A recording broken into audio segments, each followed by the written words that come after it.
consultants and but that they don't usually get passed on. So what I want to ask you today is that I am very happy to share all of this with you on one condition, that you share it on further to whoever asks you for help. So these are sort of very simple tips and tricks that I picked up because I used to be working as an interviewer for Columbia University for their admissions process for undergraduate.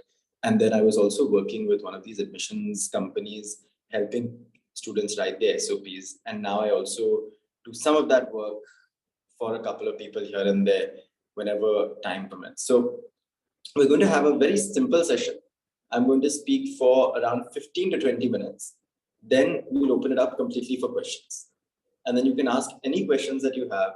And अभी तो मैं बोल रहा हूँ अंग्रेजी में, पर अंग्रेजी हिंदी दोनों बात कर सकते हैं, तो आप चैट में लगा दीजिएगा अगर अंग्रेजी बात करनी है या हिंदी बात करनी है, दोनों में कर सकते हैं या मराठी में भी बात कर सकते हैं, तो या तीनों में बात कर सकते हैं. So whatever you are comfortable with. अभी तो अंग्रेजी में शुरू कर लूंगा. Wherever the Hindi comes in, the Hindi comes in. So trilingual talk today. So 3 things that I want to cover in your SOP today. One, what is the story that you are going to tell through this SOP? Right? The second is, how are you going to tell that story? And the third is, what are the examples that you will use to bring out that story? Okay, perfect. So I'm going to stick to only English. So the first thing that is important to remember, and I think a lot of you will be applying primarily for master's programs and postgraduate programs, is that your SOP has to be tailored to the course that you are studying. So the first rule of the SOP is that you need to go and see example SOPs for that particular course. There will be very specific and detailed instructions for each course about what is required in the SOP and what are the essential criteria that they want to see. So for example, if you're applying for a real estate SOP sometimes, or if you're applying for chemistry or biomechanical engineering, then they might want to see past experience, research work, specific research interests. If you're applying for something like English literature, or you're applying for something like sociology, they might want to see a specific project. If you're applying for a master's, then it's not important to know your thesis or your topic for your thesis in your SOP. But if you're applying for a PhD, then it's very important for you to give a specific outline, specific topic, and specific summary of everything that you're going to apply for. So the first thing to keep in mind is your most important document is going to be the web page of the course you are applying. And the course that you will apply to will be very important in deciding which way your SOP will be crafted. This will often be available. जो आपकी university की website होगी ना, उस पे आपको वो course का पेज मिलेगा. Very often you will end up going to the university's page or a more general page, which is not what you should do. You should see the specific page for the course you're planning to, the MSc in English literature, in mechanical engineering, or an MA in English literature, and using that, craft the specific context that go into your SOP. Now, once you have a general idea that these are the specific criteria that you need to fit into this SOP, the second thing that you need to keep in mind is कि SOP तैयार करते वक्त आपको सिर्फ CV नहीं दिखानी है. So while writing a SOP, you don't have to just reproduce whatever is in your CV. A lot of universities might give you the option to put your CV separately. So your SOP is not a space for you to just put your CV in paragraph format. Your SOP is a chance for you to tell a specific story within the context of the project you're applying for and the degree you're applying for. Now let me give you a very concrete example. So I applied for a degree in intellectual history, and my work was primarily on working with government documents. So my SOP was crafted showing that I have studied comparative literature before. I have worked in 3 languages, and I know how to analyze documents in these 3 languages. The additional component that I included was that I have worked at the Indian Embassy in Paris. And so I understand the ways in which government official documents are crafted, created, and I've had experience with those. And I said that I have worked at CNN as a journalist. And that is why I know how to understand how these government documents are interpreted and understood by news agencies. Abhi meri puri CV aap dekhne jao, if you go to see my full CV, then there's a much broader range of things that I have used, done, and participated in. But for the purpose of the SOP, which is going to be limited to between 300 to 800 words. Sometimes you get up to 1000, 1200. You cannot put everything that you've done before and still manage to make an impact. So it's going to be very important for you to put all your experiences on the CV. That's a good place to put all your experiences to show all the things you've worked on. But in your SOP, the important things that you need to include are going to be the ones that you are connecting to your course and that show a progression of your intellectual ability and your engagement with the topic. The second thing that's very important to include in your SOP is that you need to be very specific about why your intellectual interest has been stimulated, right? So why are you studying what you want to study? Is it because of a book you read? Is it because of someone you look up to? Is it because of a particular concept in physics that you have appreciated? Is it because of a specific poem that you have read? Is it because of a particular social movement that you've been a part of? Is it because of your own caste, class, religion, gender, or sexuality? Is it because of any other sort of hurdles that you faced in your life? So, for example, if you faced the sort of passing away of a parent and you've been raised by a single mother and you're studying sociology and you want to write about single mothers, then that's a very important thing to mention in your SOP to open with, because that's a personal narrative and personal story that is powering your desire to study what you are studying. So we also need to be very specific about where the intellectual interest that you want to pursue is coming from, because that's going to allow you to set yourself apart from everybody else.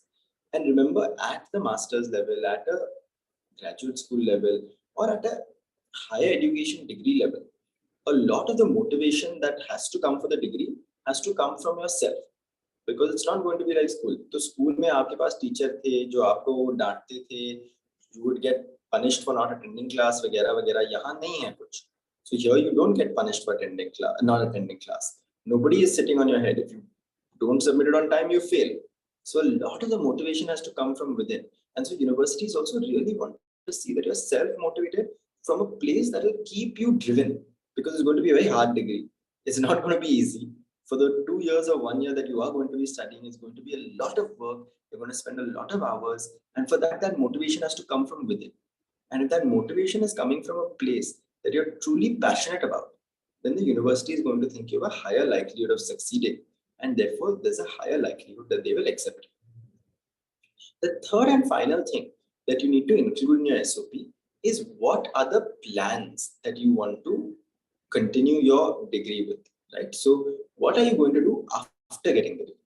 So degree aapne hasil kar li, if you get the degree, if you study, if you get in, what is it going to help you achieve?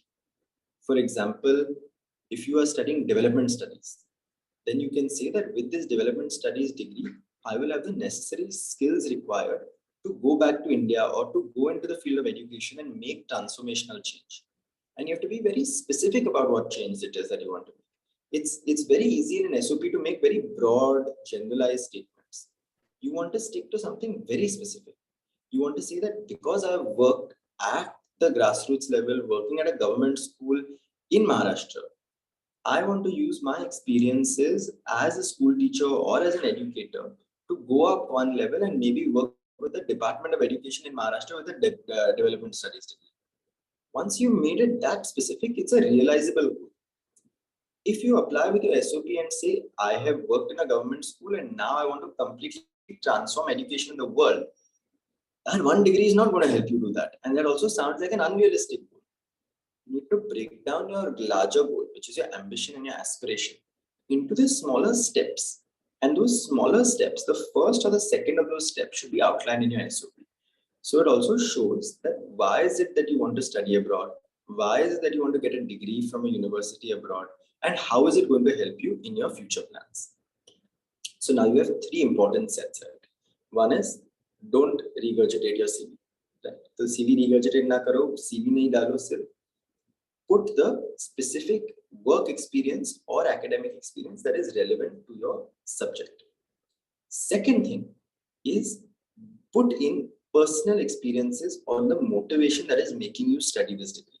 That can be anything from your own identity. It can be a particular experience you had. It can be a book you read. It can be something you even saw on TV. It can be anything, but it needs to show that there's something that is keeping that spark in your mind that's going to allow you to study more. The third and final thing is, what are the future plans you hope to embark upon and you hope to work on after getting this degree? And why is it that you are an ideal candidate? Right? So, what is the advantage of this degree to someone like you? Now, we finished with what should go into the SOP, right? That's the first chunk. The second chunk now is, how do you structure the SOP? There are very different ways of structuring the SOP. Some people like telling a story through the SOP. So they'll begin the SOP with the moment in which they realize that they want to study what they want to study, right? So for example, you might have somebody who begins the SOP with a quote from Periyar and says that when I read this quote from Periyar, that's when I realized that I wanted to study sociology. Or that's when I realized that I wanted to study political science and understand what it means to have a Periyarite ideology. And then continue with the different explanations that you have about what you wanted to study, how you have already studied different things. For example, what has your bachelor's degree been in? What has your work experience been in? What has your additional research interest been in? That makes you a qualified candidate to study this degree at the university level. The other way of structuring the SOP is by having a much more simpler format, which begins with a very direct statement of why you want to study the particular course at a particular university, and follows the format of an introduction where you define what you want to study, the second paragraph about how your education interest has benefited you and made you qualified, third paragraph on how your work experience has made you qualified, and the conclusion on what your future plans are. So that's a very standard 4 or 5 paragraph SOP, which you can use without necessarily telling a personal story or drawing it out in that. If you tell a personal story, then you go chronologically and you go from whatever the experience was that you had that motivated you to study what you're studying, and you keep going forward and forward and forward till you conclude with the piece which says that this is why I now want to study abroad. If you don't use the chronological, then you put it in different paragraph format into different subheading, not subheadings, you don't put subheading, in different paragraphs, where each paragraph has a different theme. One is education, one is work experience, one is future plans. Right? So these are two different types of structuring your SOP. Now I know the Eklavya program also will have people who will edit your SOP, review it. So don't worry about it. The main thing is getting all of your content right. Because once you have all the right content that needs to go into the SOP, the structuring you can have somebody else to help you with. But somebody cannot find out what was motivating you. They cannot find out what is inspiring you. They cannot find out what the life experiences or the work experiences you have had, which are relevant to put in there. Once you put in there, they can help you edit it around. Now, the third and most important thing in the SOP writing process is the references that you use and the sort of examples that you bring into your SOP to build your case. So now you know what you want to study. You know the contents that you want to put in. You've decided upon a format. As you are writing it, you will have to include certain references to maybe professors at the university who you want to work with, maybe other authors or intellectuals that you have read who you want to study, maybe research institutes or programs at the university that exist alongside your degree that you want to be a part of, or maybe even sort of individual university programs that you want to participate in. Right? So these are the additional information, additional examples that you will put into the essay as you go in. So for example, if you are writing about sort of the growth of Hindi in North India over the course of the 19th century or the 18th century, and you're writing a history essay, then you will have to make references to one, who are the professors at the university you're applying for, who will be the most useful to your research project. Second, you might include that these are the books by the historians that I have read that have been useful to me, and this is the historical methodology that I want to use to pursue this. So you can say that now I want to use oral history methods building upon Shahid Amin's methodology in event memory metaphor and Chauri Chora to analyze and understand the growth of Hindi over this time period. And finally, you will say what research clusters or archives or resources that are available at the university will benefit your work.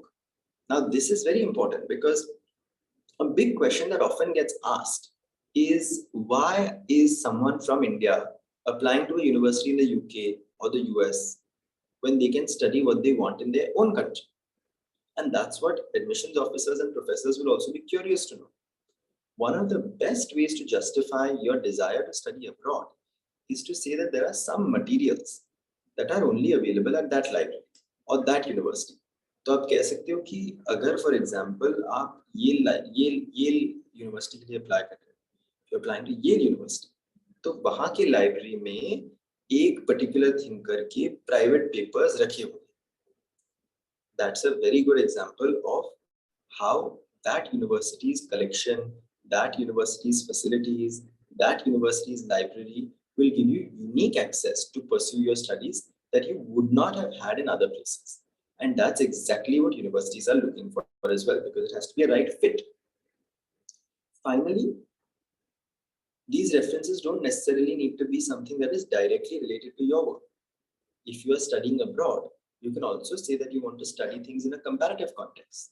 So you can say that while my research interest is in India, and it doesn't need to be, don't ever be afraid. If you are somebody who has a research interest about Pablo Neruda's poetry, be confident and use that as a way to apply for a degree in English literature using that sort of interest, right? Don't think that just because you are from India, you have to study India. That's a very common misconception that we have. My undergraduate degree, I studied Senegal, right, in West Africa. There were very few people who were studying Senegal who were not Senegalese or British or American. But I said that this is something that, why should we restrict knowledge, right? Why should we say that only somebody can study a particular country? And so, if you have an interest that is not necessarily from your country, don't be afraid to apply with it, as long as you have some interest, some background, some research, either formally or informally, that you have done that has allowed you to develop an interest in this specific area, right? So you can either study a different country or a different area, or you can say that I want to put this in a comparative context. You can say that I have studied India. I also want to now learn about education policy in Brazil. I want to learn about the way in which sort of caste works in India compared to race in America. And that's why I want to go study in America. Or you can say that I want to study student protests and I want to study how student protests in India might be connected to the 1968 global student protests of the across the world, where the hotbeds were America and UK. And there's a lot of archives about that in the UK today.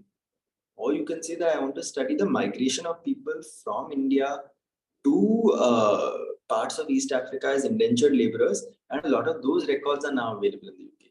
So try to find links, try to find connections of the various sort of documents, research papers, interests, materials that make a particular university that you're applying to the right fit for you.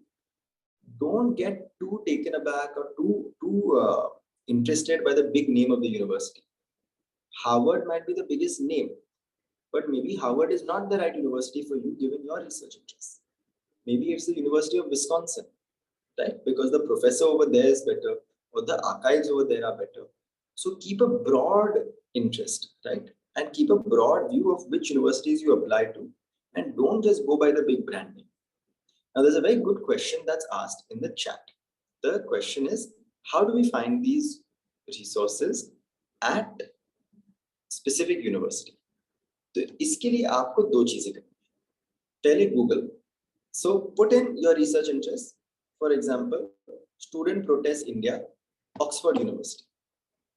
Most likely आपके पहले page पे you will find what are the resources available at Oxford University that are relevant to your research and what these specific papers are, because the university will have publicized them. The second thing is, which is why places like Eklavya Mentor Program are very useful, is kisi ko pucho.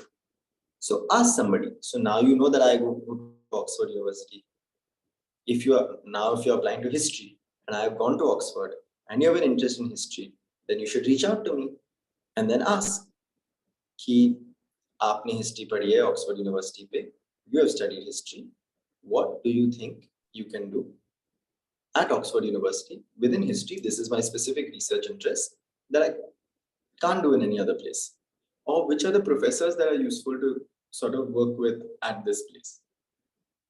Once you have that information, asking a person is very useful because they will give you the most up-to-date and the most specific information that you might not find online as well. So now we've covered 3 big chunks. So I also realized that I have run out of time because I said I promised 20 minutes.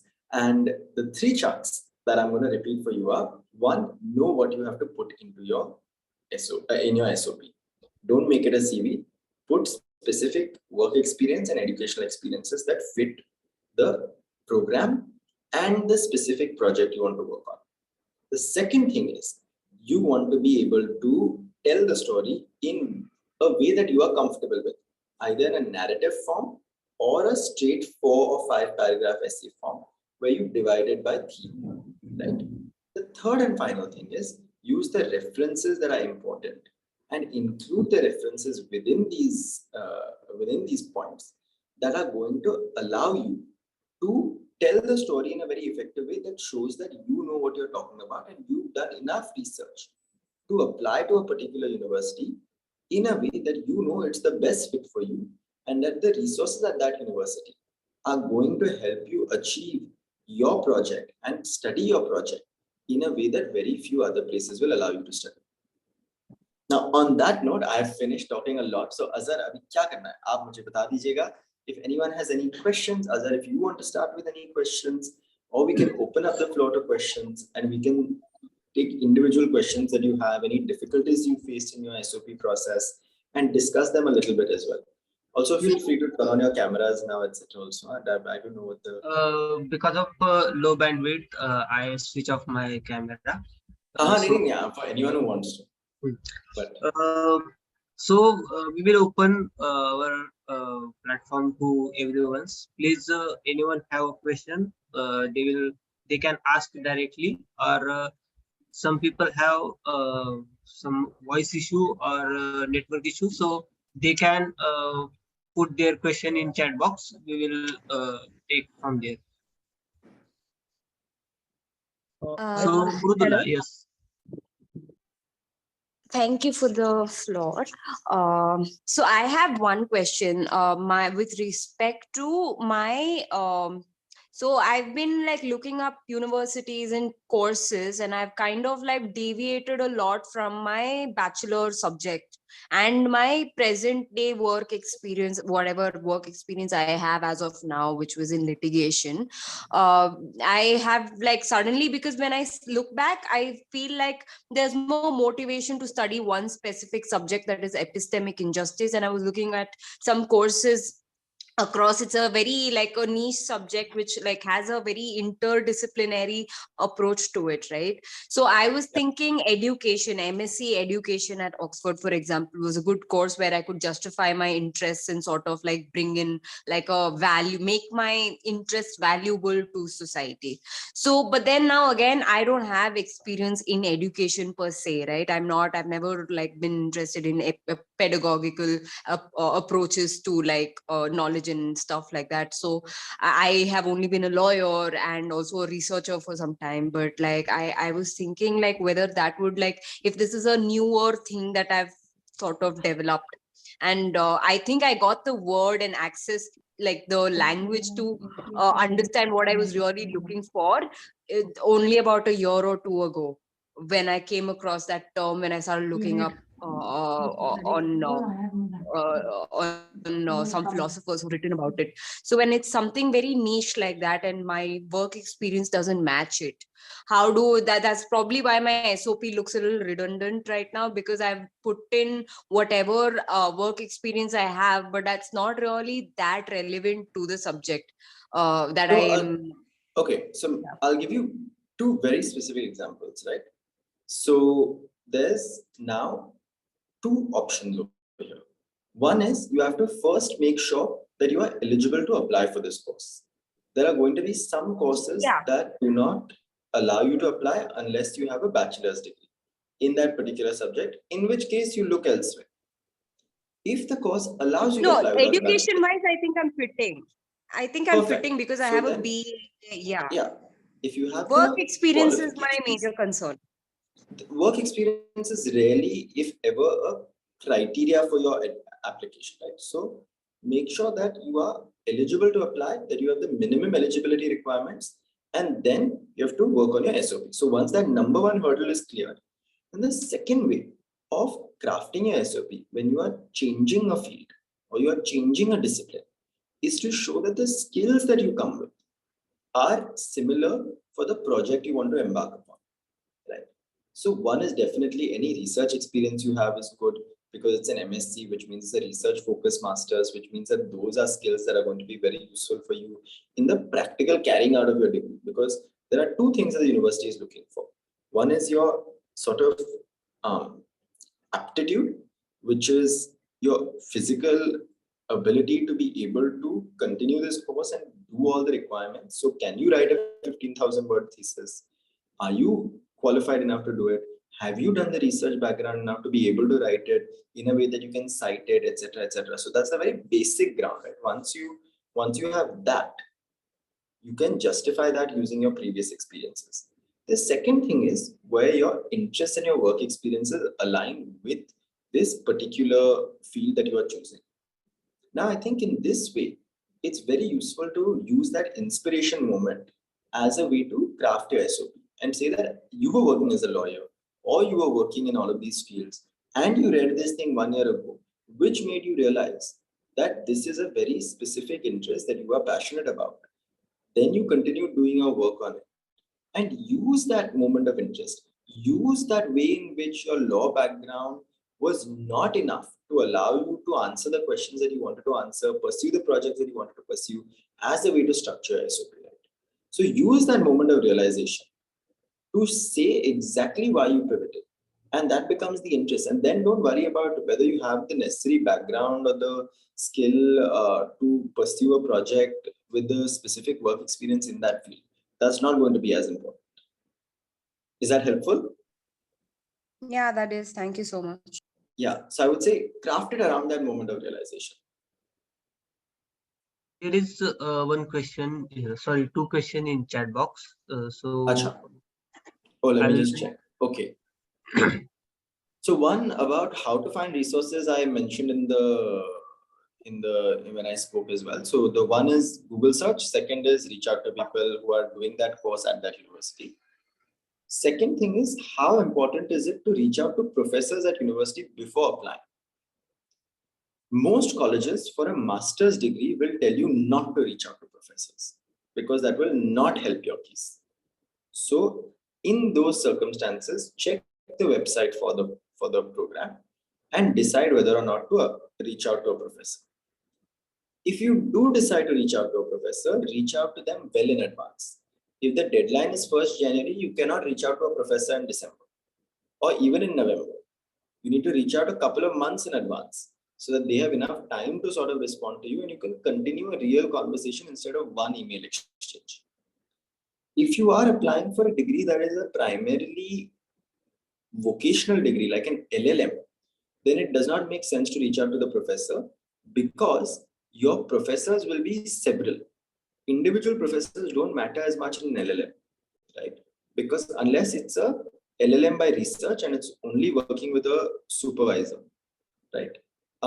Actually, no, the LLM is only a vocational degree. So that's only if you want to do a master's in law, then that's a research degree. The LLM is a vocational degree. So your professor will not matter as much because they will not be a thesis advisor.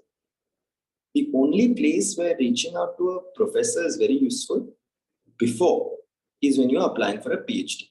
Because then you want to make sure that you have a thesis advisor who is aligned to your interests, who knows what you study, and who's going to be able to help you in the most effective manner. Can Now I we go have one ahead? question from Nikita. Yeah. So, sir, thank you so much for the session. It was very insightful. So, I am an undergraduate student and currently in my second year pursuing political science honors. So, I'd like to pursue education abroad, specifically in the field of international relations and gender. So, my question is a bit generalized. So, what I wanted to ask is, while I'm still in my college, what are the kind of work experiences or the kind of internships or anything or research that I must be doing so that I can craft my SOP or my CV in a way that is impressive when I'm actually applying later? So it's I good hope. that you already know you want to apply abroad and that you're preparing very well in advance. Two things I'll tell you. Live life right now. Okay. Your second year of undergrad, do something that you're passionate about, not what is going to look impressive. The most mundane thing, the most simple thing, the most boring thing that doesn't seem like it is very impressive can be the most impactful and can give you more and can give your application more than the fanciest internship at the fanciest place, right? So a great example I give, and this is steering a little into recommendations also, but is that a good recommendation letter from an unknown person is better than a blah or may or like a boring standard recommendation letter from an MP or a CM or even the Prime Minister, right? So it's very important to pursue things that you're passionate about right now that will be allowing you to develop the interest that you want to cultivate, because automatically they move in the direction that you're passionate about. That being said, there are certain specific sort of programs within education that will really help you, that you can pursue internships in. So for example, if you are a teacher or if you are doing any teaching program at any school, that will be very helpful and that looks like work experience, that's very useful. If you are part of any research projects, any publications, etc., that a professor is working on, that you are a TA on, teacher's assistant on, or a research assistant on, that's research experience that's really helpful. And the final thing is, if you want to move into education and if you are currently studying political science, then any sort of research interest within education at the intersection of political science that you can pursue within your degree is very useful. So is there a module that you can take? If you are writing an honors thesis, can you write it on education? These are the sort of things that will help in pushing your application forward and making it stronger when you do apply for a degree abroad. Thank you so much, sir. Sanuranjan asked a question. How many words shall be there in the SOP? Very much dependent upon the program. Some programs have a 300-word SOP, some programs have a 1,500-word SOP.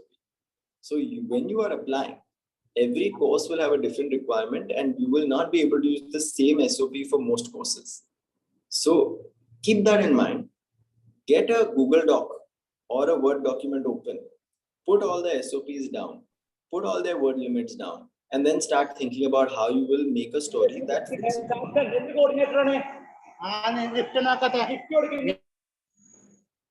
Now, I think there's one more question from Ritesh. My journey as an art curator. So that is a very, very interesting question. So I stumbled into curation. I was not really an art curator, but 2 years ago, before COVID, I curated an exhibition in Mumbai for Sakshi Gallery by the art collection of a Marathi publisher, Popular Prakashan, which had organized many art camps. And so my interest was in what the historical significance of these art camps was in developing the nature of Indian art and the subjects that it tackled in the early parts of the 2000s. Right? So my training is primarily as a historian, as a comparative literature scholar. And so the work that I bring into art curation is from that lens. So recently I was asked to curate an exhibition in Mumbai at that gallery as well. And the work that I did was primarily around the idea of the archive. And so my intervention as a curator was mainly around the historical concepts, the idea of the archive, the nature of truth in the archive, and the ways in which artworks respond to that or are in conversation with that. Studying art, and particularly as an artist, anywhere outside of India is a difficult task, right? So I only know of a few people who studied abroad. But one, art education abroad is usually very expensive. The scholarships there are limited. And you will have to see the ways in which you fit into the conversation that is happening in that particular country around art and artistic practice, right? So I will put down my email and then possibly be able to connect you to some people, because I'm not the best person to answer this, because I did not study art, I did not study art history. So I don't really know what the ways in which people are getting educated in these places are. That being said, I do know about the biennales in Venice, Berlin, now Documenta as well, and the ways in which the art world works. Unfortunately, the art world remains one of the most elitist, most classist, and the most closed network communities in the world, right?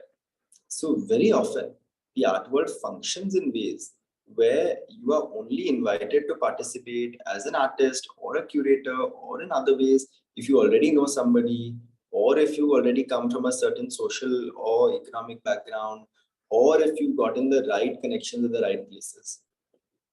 I would say that if you are currently an Indian artist, start off by creating a network within the country, right? Reach out to people, go for all your art shows in whatever city you're in. If you can travel to another city, then go for the art shows over there. Start seeing a lot more art. Get to know the people who are running the galleries. Get to know the other artists. See how their journeys have gone by. And then start crafting your own presence, right?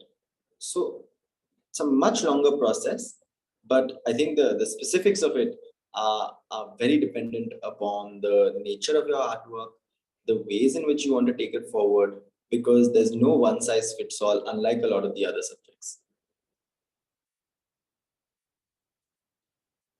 Sorry, I'm going to get 2 more questions now. How to write on expectations by choose programs or course? So this is a very good question. तो expectations आपके programme के या course के कैसे लिखने हैं, आपको पहले तो पूछना है. You have to ask somebody who is in that program what they have gotten out of it, right? That's the best idea. You have to get a general idea कि चलो अगर आप MPP के लिए अप्लाई करते हो, मैंने public policy masters apply की थी. What are the professions that people usually go into? What are the jobs that they usually do after? What are the sort of fields that they get into? And that way you can have a realistic expectation of how that degree will happen. दूसरी चीज, if there is a website for that course, they will often tell you that information there itself. They'll say, now for example, a master's in public policy in the UK will usually tell you 40% of our public policy graduates end up entering the civil services, right? So then you have an idea. Then they'll be like 20% end up entering international organizations, 10% work in non-profits. So you have a general idea of what are the career paths open to you and what are the realistic expectations after that. Uske alawa, the expectations can also be personal. It can be that I want to gain exposure to different ways of thinking. It can be that I want to come and I want to see how people around the world are tackling the same problems, dealing with the same issues in different ways. And so it can be a very personal growth story, right? So keeping those 2 things in mind, you craft your expectations for SOP. Now we have another one on the eligibility criteria for. I'm also going very fast. अगर किसी को और follow up पूछना हो या if you, because you put it on chat, so I don't really know how to ask you whether you're happy with what I've said or not. But अगर कोई follow up हो, if you want to ask anything further, just unmute or put it on chat, and I'll be happy to continue further also. I have a question. May I ask? Yes. Yes. Okay. Go ahead, sorry. Is it related to the question that was asked regarding whether to connect to the professors before applying for the course? So Yes. for the research master's course or the doctoral program, I think some universities allow it to connect to some professors prior to the apply. But even if I do, and even if I build up a good relationship, can I write about that in the SOP that I have had conversation with the professor and the professor? I would advise against it. I would advise against it for 2 very simple reasons, right? And they're not that it's bad or that you shouldn't. You can say that you admire their work, right? So you can say that look up to this person's work and I would like to work with them and engage with them. Two reasons why you shouldn't say that you reached out to them. One, it looks like you're sucking up, right? It looks like you're being a chamcha. Nobody likes that in an SOP. The second thing is, they might not be sitting on your admissions committee.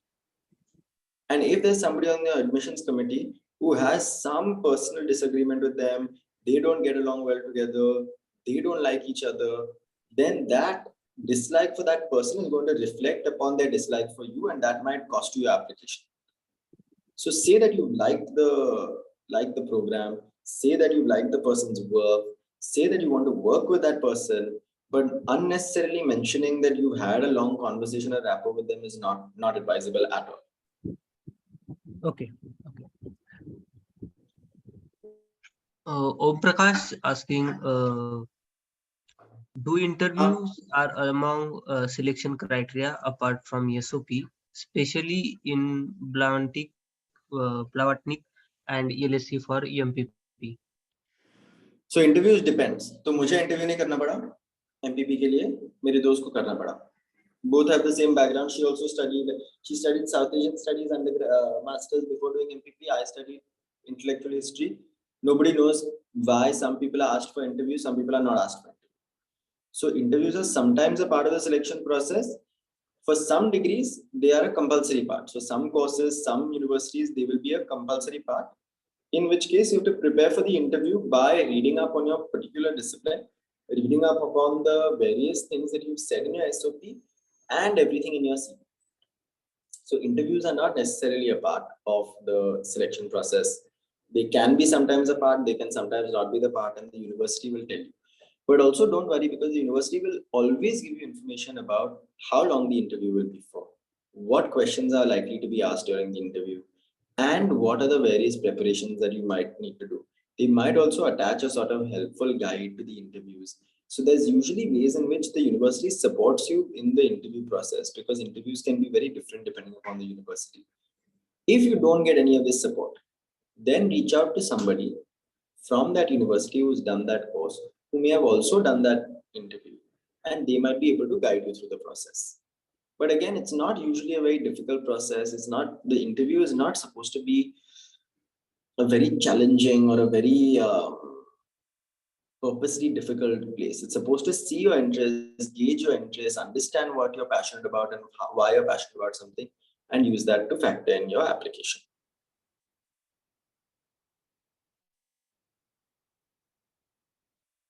Azhar, we have one more, no? Two more questions in the chat. Huh? Some two questions here. But first, let's take Rahul. Rahul, bolo na. Aapne haath uthaya. Hello. So I have background in interdisciplinary program. So मेरा UG और PG दोनों interdisciplinary program में हुआ है. तो मैं actually plan कर रहा था ऑक्सफोर्ड और कैम्ब्रिज के MPhil प्रोग्राम में साउथ एशियन स्टडीज का, जो कि इंटरडिसिप्लिनरी प्रोग्राम है. सो आपने बताया कि स्पेसिफिक होना पड़ेगा, आपको स्पेसिफिक बताना पड़ेगा प्लान. तो जैसे इंटरडिसिप्लिनरी के साथ ये है कि हम स्पेसिफिक बहुत नहीं हो सकते हैं. मतलब मेरे साथ तो ऐसा ही है कि इंटरडिसिप्लिनरी नेचर के वजह से मेरा जो ट्रेनिंग हुआ है, मैं स्पेसिफिक नहीं हो पाऊंगा. और वैसे ही प्रोग्राम में जाना भी चाहता हूँ जहाँ पे मेरा ओपन हो कि मेरी रिसर्च का भी या काम का भी. तो मैं उसमें SOP में कैसे मैं दिखा पाऊँ या कर पाऊँ. और ट्यूनिंग में तो ये भी है कि ट्यूनिंग के लिए आपको बताना पड़ेगा कि आप क्या करने वाले हैं, आने वाले हैं, और इसके बाद क्या करेंगे.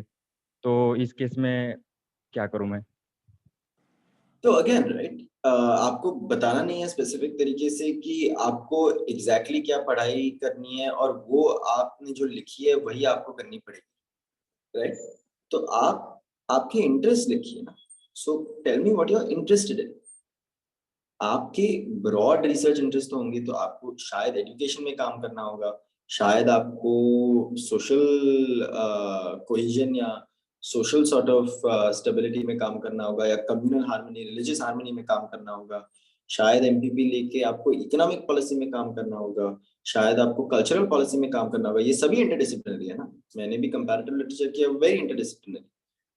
पर उसमें स्पेसिफिक इंटरेस्ट क्या है वो आपको ढूंढना पड़ेगा. What are the ways in which the themes that you want to work on are suiting themselves to interdisciplinary nature. So a great example, and for a degree like the MPP, this is actually very useful, is you can say, I want to solve the problem of urbanization in developing countries. And you can say urbanization in developing countries, you cannot study from only one perspective.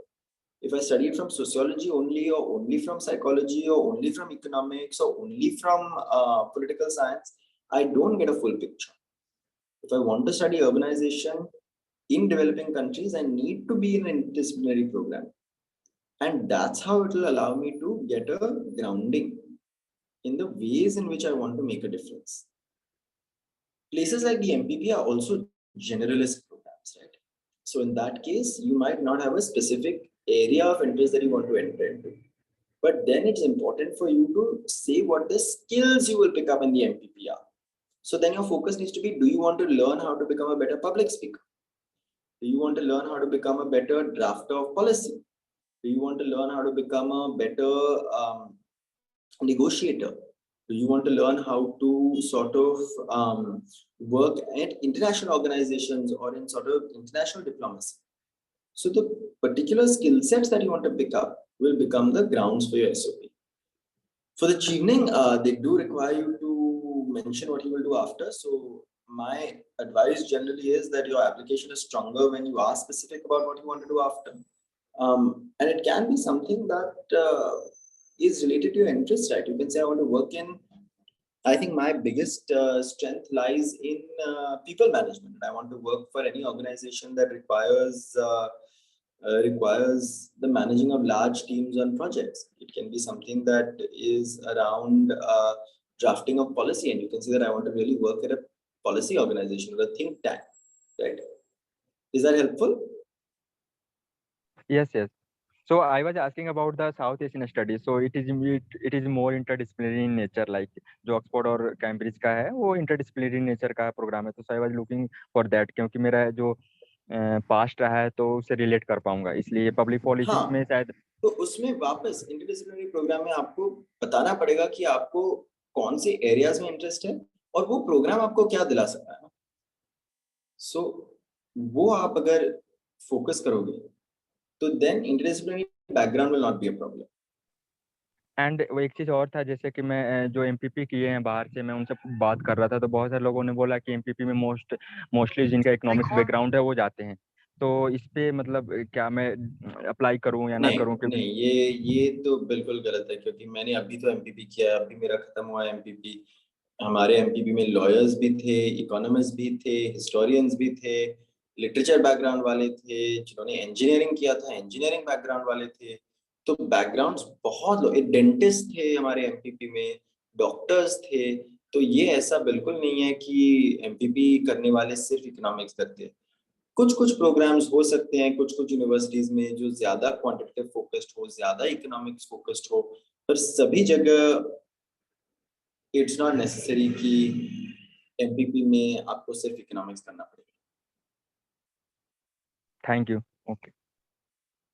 अभी मैं तो Anshu want to ask, I have noticed that normally the eligibility criteria for PhD requires 2 as 1 uppercase in bachelor degree. That is equivalent to 60 to 70% in India. So my question are there universities still available abroad that doesn't require such high percentage? What are the other way to still stand out?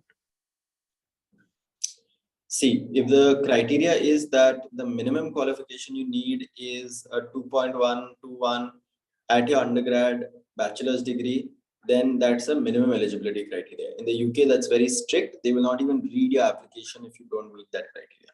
So I would say don't bother applying to that university if that's their criteria. Regardless, you can send an email to the admissions office and ask whether you might still be considered for the application, and whether that criteria is only an indicator or a suggested or a recommended criteria, or whether it's a fixed criteria. But without sending that email to the admissions office, don't waste your time applying to the university. Second thing that's important is that there are universities that don't have that criteria, right?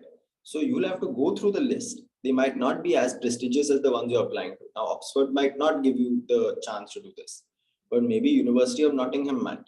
So you are going to need to do a lot of research to find other universities that have a program that suits you and that has the eligibility criteria. There's no standard list of universities with 2.1 as a criteria or one or any of the lower criteria. So you have to do a lot of research into the degrees, the courses, and the universities for that.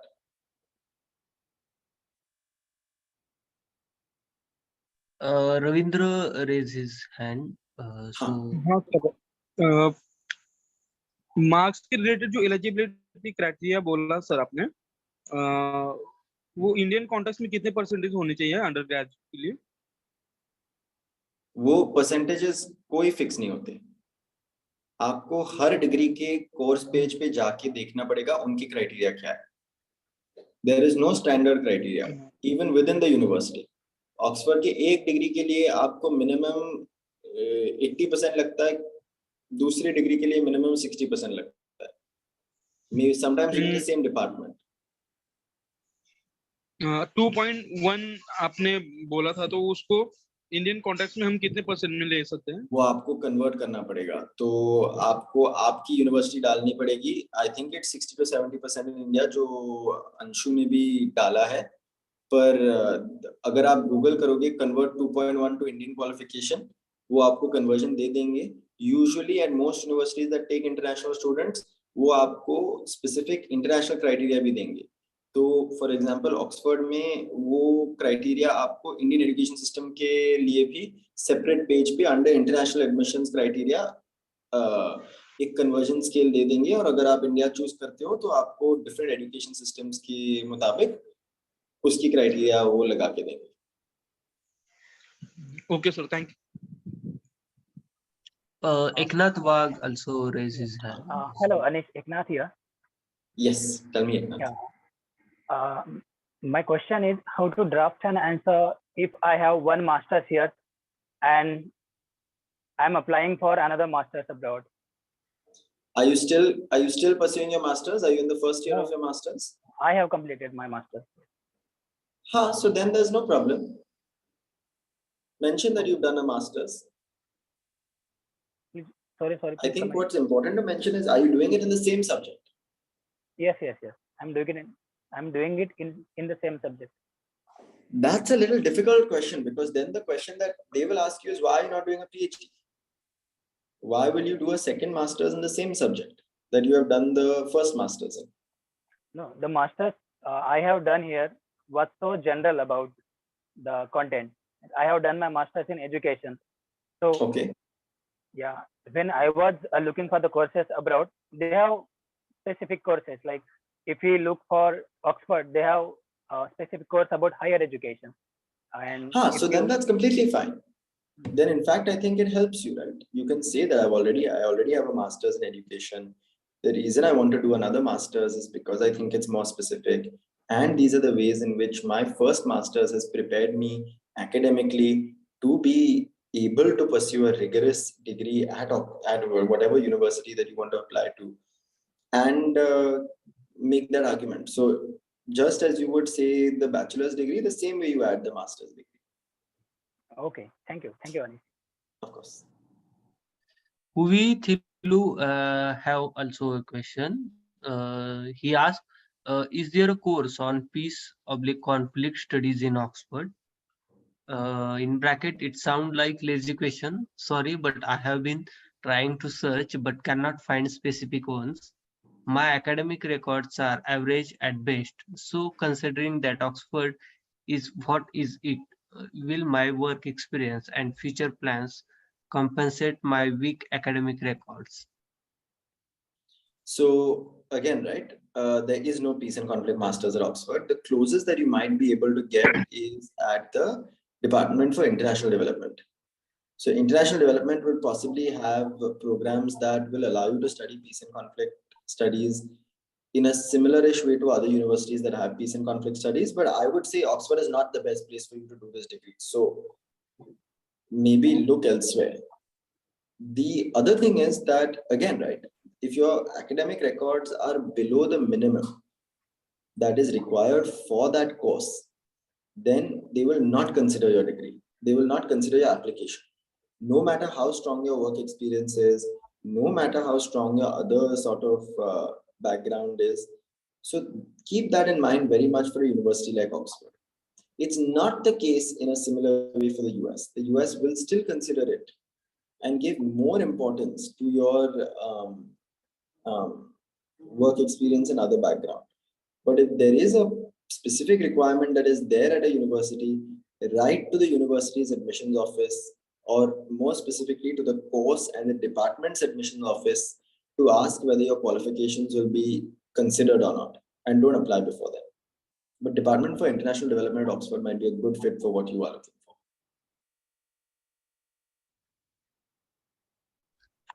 Okay, then Saurabh have a question.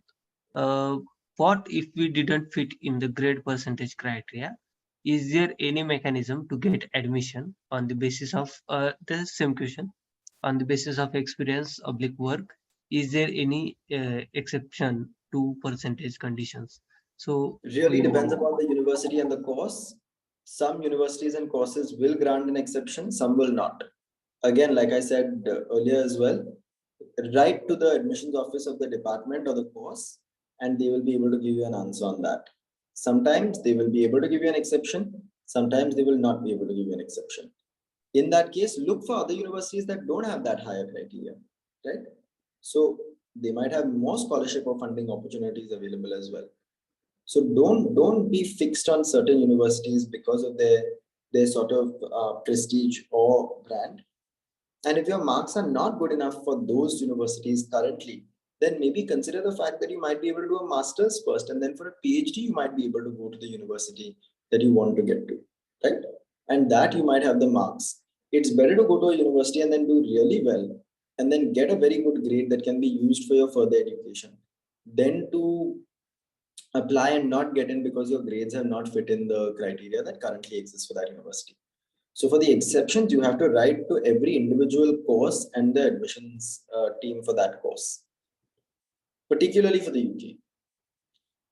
And Ravindra, for your question, which is you've done a master's in social work and you want to pursue another master's. So which marks will be considered, the bachelor's degree or the master's degree? Usually the most emphasis is on your most recently completed degree. So the most important marks will be your master's marks, because that's your most recently completed degree. Your bachelor's marks will also be important and will also be taken into consideration. So if, for example, the degree says that the requirement is a 2-1 in your bachelor's, then that is a very specific requirement of a 2-1 in bachelor's, not in your master's. If it is a 2-1 in your most recently completed academic degree, then your master's, if you've gotten a 2-1 or above 70%, then that works. Again, for each of these things, eligibility criteria, reach out, because specific course, specific university, different policy, right? Every course will have a different policy. So you need to reach out, plan well in advance, and reach out to the admissions office. So just as you say regarding the recent results that would be taken into account. So I am in the middle of my master's course in English literature. So this is my final year. So by the time I will be applying, I will be able to procure my undergraduate academic transcript and academic transcript of my first semester. So would that, I mean, how would that be taken into account? No, nothing. There's no problem with that. A lot of people apply for a master's in the final year of their bachelor degree as well. So whatever grades you have so far will be taken into consideration. And one more issue that in terms of the percentage that they're asking, 70% plus. So in my university grading scheme, there are only very few people who gets the 70%, and then most of the people end up getting 65 or 60, between 60 to 65. So in terms of the percentage, when I look into it in terms of percentage, it does not fit into the 70% thing. But in terms of the CGPA, it's 9 plus or 8.5 plus. So so it's a bit dicey in my case. And when I asked that again, Savita, I can answer on your SOP, but the specific criteria, whether or not your university's grading system will be fitting in or not, just write an email. Don't break your head over it, thinking about will it work, will it not work. Write a very simple email to the admissions office of the course. It takes a 4-line email. Dear admissions office, my name is Swagata Khan. I'm applying for this course from India. I am currently a master's student at this university. my undergraduate grade is this, my CGPA grade is this. I have seen that the eligibility criteria for this course is a 2:1. I have seen that the conversion given on your official website is this. I was wondering whether I will still qualify based upon my CGPA or on my percentage marks. They will reply to you within 3 to 5 days and you will have an answer. Okay. And for the critical writing sample that we need to attach with the application. So I am also planning to apply for a interdisciplinary course. It is digital humanities course, but I'm a English literature graduate. So, or if it is a course which is much distant from the course that I'm presently pursuing or I have a bit of expertise on. So if I'm asked to submit a critical writing sample, and if I submit a writing sample of history for a program in technology or management, so would that work out? Yes, because again, it's a critical writing sample. If they ask you for a history essay, if they ask you for a technology essay, then you have to give it from that field. But if they're asking you for a critical writing sample, what they want to see is your ability to make a cohesive, smart argument. They want to see that you are able to convey something in an articulate way. It doesn't matter in what discipline, because all of these interdisciplinary courses, very few people have studied technology. So everyone is going to come from different backgrounds. So they want to see whether you will be efficient at presenting your work in an effective manner. So submit your strongest work regardless of discipline. Thank you, Bill. Yeah. Dr. Shiji ask some questions. Before go to their question, मैं हमारे पूरे mentees से request करना चाहूंगा, अगर आपको कोई question है, आपको कोई क्वेरी है या आपको कुछ पूछना है, तो आप हिंदी में भी बात कर सकते हैं, अपना सवाल हिंदी में भी रख सकते हैं. तो आपको रिक्वेस्ट है कि आप हिंदी में भी बात कर सकते हो. So we are going to Dr. Shiji's question. He asked, I am also interested to pursue my second master's in the same subject, but specification different. I had my master 10 years back. I like to continue in my profession in public sector. Will that justify my interest to do the second master from UK? Absolutely. Don't worry about your first master's being 10 years ago at all. In my MPP, there are people who are coming for their second master's after working for 15 years in the public sector. So there are people who have been bureaucrats for 10 years, 12 years. There are people who worked in non-profits or NGOs for 5 years, 8 years, who have also applied for these masters. So don't worry about that at all when you're applying for a master's or a second master's in particular. If you are applying for a second master's in a field that is more academic and more research based, then they might ask you to submit a more recent writing sample, because they want to make sure that you have the qualifications needed to undergo a research degree from a more recent perspective. If you're applying for an MPP, if you're applying for an MBA, or if you're applying for any professional degree, then this should not be a problem.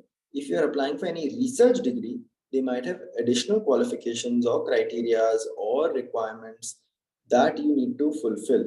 They might ask you to sort of submit a more recently written work, or they might ask you to submit a TOEFL score or one of these things to justify that you are still academically qualified enough to pursue the subject.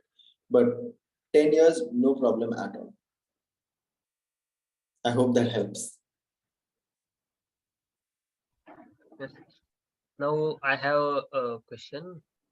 Yes. I want to do my master in Oxford for MSc in migration studies. Okay. I did my first master in Marathi literature. I had distinction in that master, but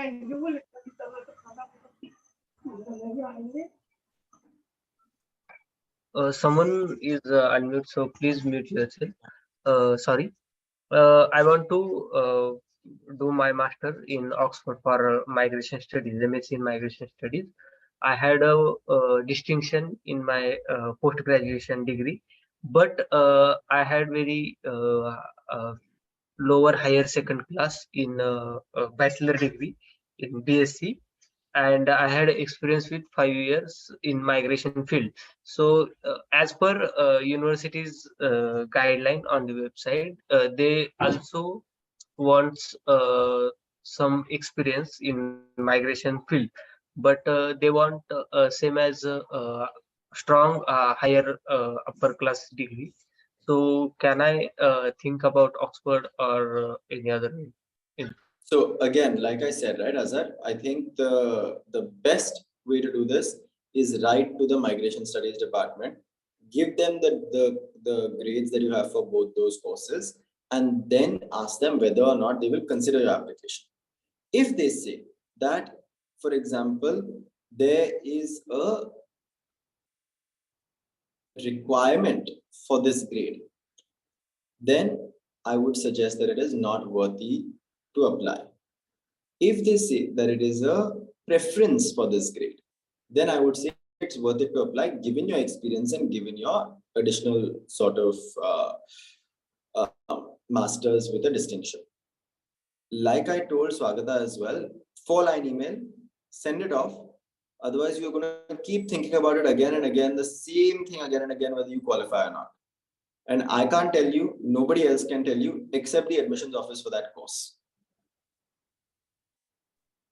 Okay, thank you so much. Yes. Do we have any other questions?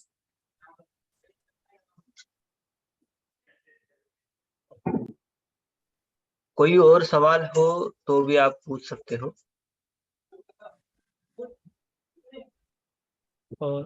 One more question. Since you have done your bachelor's in comparative literature, and I myself was also a student of comparative literature, but for 1 year. Then I shifted to English literature because in India the job market is very low in comparative literature, so that is why I had to make this decision. But in US, many US universities, I have seen that the comparative literature department is very good. And if I apply for a comparative literature department for in US for my PhD, so is there a chance that I would be able to work in English department after I do in US or in other US or UK? That's a very, again, it will really depend upon the university. For something like a PhD in comparative literature, I would highly encourage asking someone who has done the PhD from the same department, asking multiple people who have recently done the PhD from the same department before you decide, right? Because the academic job market is very difficult around the world right now. It's not easy to get an academic job, even if you have a PhD from the best universities in the world, right? You can have a Harvard PhD, and people I know with Harvard PhDs are having a hard time getting a job, right?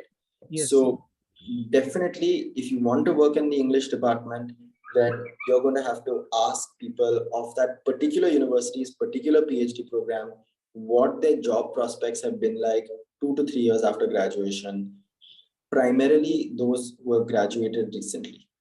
Use LinkedIn to find them, reach out through other networks, reach out to the admissions office of that university, and they might be able to connect you to alumni. But particularly for PhD programs, because the academic job market is so specific, don't make any decision before consulting somebody who's already done the program before. Because in India, they have like strict guideline that you must have a master's degree in English in order to teach English literature in the university. Or yeah. So again, right. So if you ever want to come back to India, the same scenario back there in US or in UK also. No, there's no criteria in that sense, right? Except for certain disciplines. For example, sociology does have that criteria. The English literature department might have that criteria in that they would want to prefer the students who've done English literature, right? So it might be harder for you to get that job, but it will not be impossible. But this is a question that I can't answer because it will really depend upon the university, and you will have to ask people who've done your specific. I've mostly seen that the people, those who have done their graduation and masters in English or PhD in English, they have got job in comparative literature department, but I have not seen much to happen the vice versa.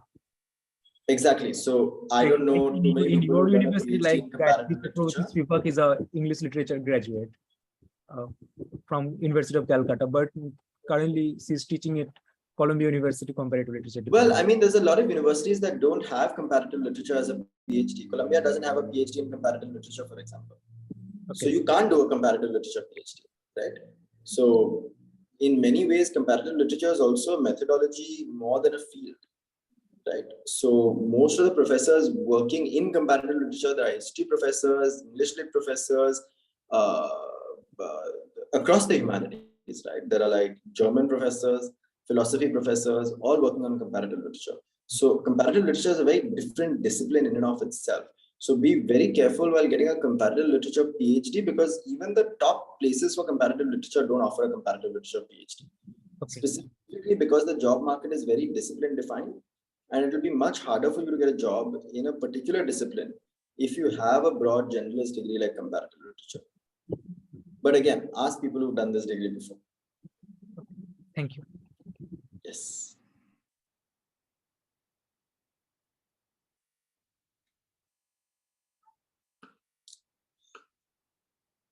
Ravindra, I think your postgraduate diploma will be useful to mention as your motivation. It will definitely set you apart, but keep in mind that it's a diploma, not a degree, so it won't have the same influence or impact as a master's, right? So if you're applying for a master's, no worries, because you don't need to have a master's to apply for a master's. Most people, in fact, only have a bachelor's when they apply for a master's. It'll help you if you mention why you did that diploma, what you got out from that diploma, how you want to build upon the research interest that you started during that diploma, and that's what will help your application more. Thank you, Professor. I have also one question. Azhar here. Yes. मैं ये हिंदी में बता देता हूँ तो थोड़ा आसान होगा.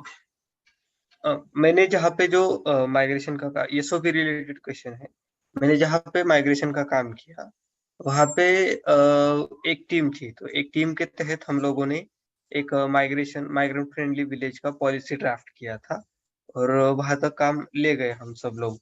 वहां पे वो जो कुछ भी डिजिटल इंडिया का पहला है शायद जो माइग्रेशन का डेटा है, जो 10,000 फैमिलीज का है, तो वो भी मैंने खुद ने उसका क्वालिटी और बाकी पूरी चीजों को देख लिया था और उसके एस्पेक्ट क्या आते हैं उस डेटा के, उसमें से कुछ चीजें बाहर निकल के आती है, तो ये मैंने हैंडल किया था और पॉलिसी हमने टीम से मिलके ड्राफ्ट की थी. तो मैं जब SOP में मेरी अपनी की कहानी लिखने जाऊं तो ये SOP का ये पॉलिसी ड्राफ्ट करने का जो कुछ भी सीन है उसको मैं अपने काम के साथ कैसे जोड़ सकता हूँ, क्योंकि ये पूरी टीम का काम है. मेरा उसमें पार्टिसिपेशन है स्ट्रांगली. हाँ, तो वही बताना है ना, तो आपको वही लिखना है. जो सही बात है, आपने जैसे अभी मुझे बताई है वैसे ही बतानी है कि I was a part of a team of 10 people who was working on this policy. At the end of it, we came up with this policy document. The emphasis was on X, Y, and Z. The key lessons we learned were X, Y, and Z. And this is what has motivated me to work in migration policy further and do it academically. Okay. Thank you. कोई आपको ऐसी नहीं है कि आपके SOP में सिर्फ आपका काम होना चाहिए. आपने अगर टीम के साथ काम किया हो, अगर आप एक प्रोजेक्ट के छोटे भी सदस्य रहे हो, अगर आपने किसी प्रोजेक्ट में टेम्परेरी काम किया हो, वो भी ठीक है. इट्स नॉट कि वो प्रोजेक्ट आपका ही होना चाहिए और उस प्रोजेक्ट की सभी चीजें आपने ही करनी चाहिए. एक ही डिफरेंस है, अगर वो आपको पूछते हैं कि राइटिंग सैंपल भेजना है, तो राइटिंग सैंपल आपने लिखा हुआ होना चाहिए. वो अगर को-ऑथर्ड पेपर हो या 10 लोगों ने क्रिएट किया हुआ पॉलिसी डॉक्यूमेंट हो तो नहीं चलेगा. वो आपने खुद ने अकेले लिखा हुआ पेपर होना चाहिए या डॉक्यूमेंट होना चाहिए. Okay. Got it. Thank you. और कोई सवाल? Any other questions? हाँ, Pritish. Hello, am I audible? Yes, you are audible. Thank you, Anish, for a wonderful talk. It was really like thought-provoking and enlightening. I just have one question. I'm a PhD student and I'm actually thinking of applying for PhD. I'm having this idea to apply for abroad, especially to America. So my point is like regarding the SOP format, whatever you said, like I wish to go in future into the academic field only. So when you said that in your SOP you need to construct the future plans of your SOP not in a very unrealistic manner, but in a realistic manner. You know, uh, break down your larger goals into smaller goals. Like if we write something like like as we know that academia itself is very much dominated by white colonialism and also Brahminism for that matter. To Yeah. if we write something like like my work in the light of Baba Saheb Ambedkar, in the light of Ambedkar, it like I am at least trying an attempt to challenge the Brahminical domination, something like that. Does that seem very unrealistic, or do we have to So reframe the sentence? I'll be very Something like honest that? with you. Remember who's going to read your SOP, right? Yeah, If it's going to be a Brahmin scholar at Western University, then don't try that. yeah. Okay. If you have to be very careful about these things, right? At the end of the day, I'm not also going to tell you that it's a perfect world out there. You're playing a big game. With the SOP, you're also playing a game, and you play it in a way that you succeed. It's sometimes not the ideal way to do it. It's sometimes not the perfect world that you find yourself in, but you craft it depending upon your audience, right? So in your case in particular, I would be careful about where I send it and who is reading it and whether their politics is aligned with a statement like that. That being said, now that statement to me is valid if somebody is saying it about you. I would much rather like to see that coming in a recommendation letter from somebody. If you say, I am following in the footsteps of Ambedkar and Periyar and dismantling Brahmanism in academia, it sounds a little pompous and arrogant. But if somebody is a recommender and is writing that about you, then it sounds more sort of powerful. Your project can rather be that you challenge the discipline. Don't put, because again, within a PhD, you are not as important as the project. So there's a certain level of crafting your SOP for a PhD project that places your project at the head. So you can say this project dismantles the Brahminical dominance within academia and subaltern studies, for example. You can say that this project goes against the conventional discourse on this particular subject. But to say that you are the one disrupting this field is something that is better said in a recommendation letter, if that makes sense. Okay, got it. Yeah. And again, please check who's reading it. Sure. Thank you so much. Of course. Hey, don't call me sir. You got a full PhD. You're calling me sir.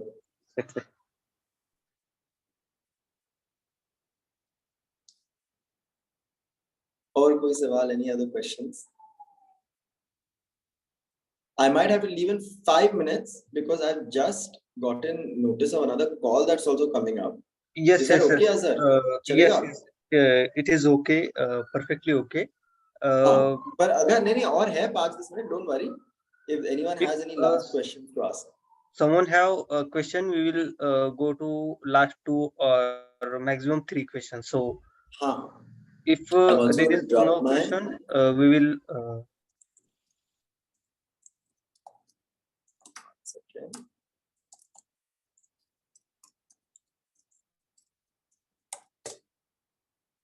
I've just dropped my email also. So if you want to email me, please go ahead and email me.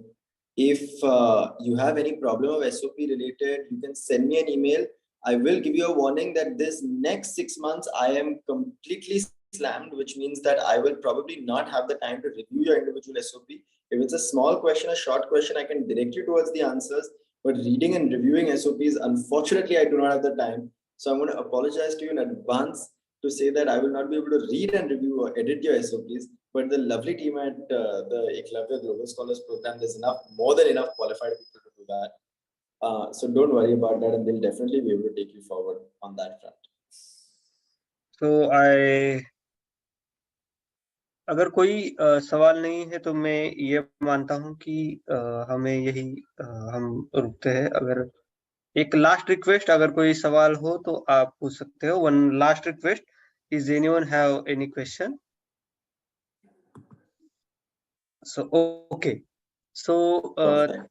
perfect. So thank you so much, Anish, for your valuable time and valuable what I say, आपका बहुत बहुत शुक्रिया कि आप यहाँ आए, आपने अपना वक्त निकाला और हमें कुछ चीजें समझाई SOP को लेकर, एडमिशंस को लेकर। शुक्रिया बहुत सारा। And thank you so much everyone जो आपने भी ज्वाइन किया। कुछ लोग हैं जो एकलव्य से एकलव्य ग्लोबल स्कॉलर से भी अलग है और आज उन्होंने ज्वाइन किया है। who is not a part of Eklavya Global Scholar Program, but they still join this session. So I will thank them and I will thank all Eklavya team and thank you so much and bye bye. Have a good night. Thank you so much, Azhar, for being such a phenomenal moderator, and to everyone at Team Eklavya, including I think Devesh and others as well, and for all of you who attended. I hope this has been useful, and I hope that we get to meet in person sometime very soon. If you ever see me anywhere, please yell out to me. I'm very friendly, I promise. Yes. Thank you so much. Thank you, Anish, for a wonderful session. Thank you. Bye bye.